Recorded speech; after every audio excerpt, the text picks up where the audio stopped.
It is roughly 2,000 years ago, and you have just finished using a crowded public latrine.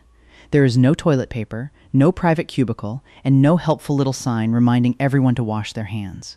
Your phone cannot save you.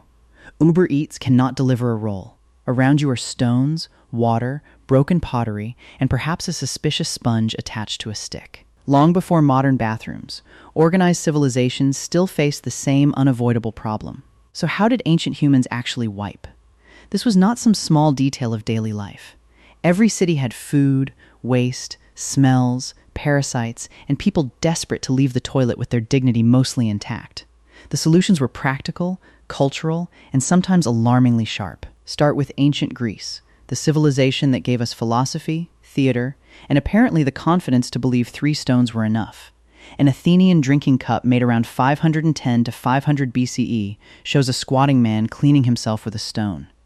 Greeks also used smooth pebbles or rounded pieces of broken ceramic known as Pessoi. Aristophanes, ancient Athens' version of that comedian who could turn absolutely anything into bathroom material, referred to 3 stones in his play piece, first performed in 421 BCE. The method was brutally simple. Scrape, wipe, discard. Then hope you had not chosen an edge sharp enough to ruin the rest of your afternoon. Were some people really cleaning themselves with broken pottery? Yes, they were. This was not only about hygiene. Pottery was everywhere. Running water was not, and household trash could be given one final, deeply undignified job. For ordinary people, elegance mattered far less than whether the object was smooth, nearby, and free. Then came Rome, a civilization that could build aqueducts across mountains but still expected strangers to sit shoulder to shoulder in public latrines. At Ostia, Rome's harbor city, 2nd century CE toilets survive with long rows of stone seats and water channels running below them. Privacy was not part of the design. Conversation probably was. Roman writing also mentions a wooden stick fitted with a sponge. Around 64 or 65 CE, Seneca described one in letter 70 while telling a grim story about a prisoner in a gladiatorial school. Seneca was basically the ancient world's motivational speaker. Even a bathroom object somehow became a lesson about freedom and death. The tool is often called a tersorium or xylospongium. Romans definitely had sponge-tipped sticks, but historians still debate whether they cleaned people, toilets, or both.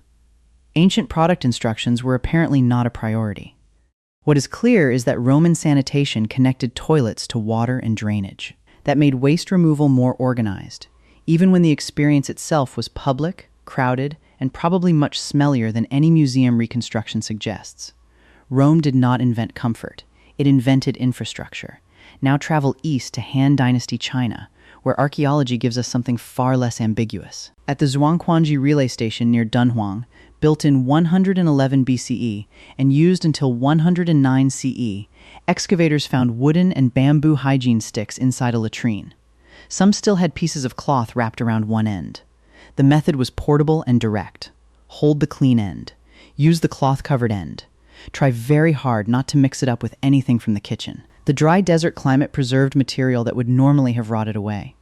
In 2016, researchers examined residue from the sticks and identified eggs from several intestinal parasites, including whipworm, roundworm, tapeworm, and Chinese liver fluke. That discovery did more than confirm what the sticks were for. It showed that travelers carried infections across enormous distances along the Silk Road. Han officials built roads, relay stations, and communication networks to move messages and people. But every network carries more than its designers intend. Sometimes it carries parasites. Here is the modern contrast. Toilet paper sold specifically for bathroom use did not appear in the United States until 1857, when Joseph Gaiety marketed medicated sheets. Humanity built temples, mapped the stars, and crossed continents before finally deciding that stones and broken pottery were not ideal. Zoom out, and this story is not really about which civilization had the least terrible bathroom experience. It is about adaptation. Greeks used materials that were cheap and close at hand. Romans turned sanitation into urban engineering. Hand travelers carried compact tools suited to long roads and remote stations. None of these methods was perfect. Some probably spread disease as often as they prevented discomfort.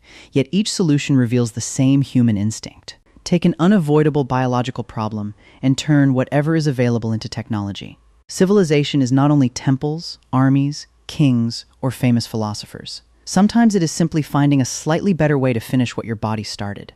So the next time you reach for a soft roll without thinking, remember that you are holding a luxury that would have made an emperor jealous. And if that sounds uncomfortable, wait until you hear how ancient humans handled tooth pain.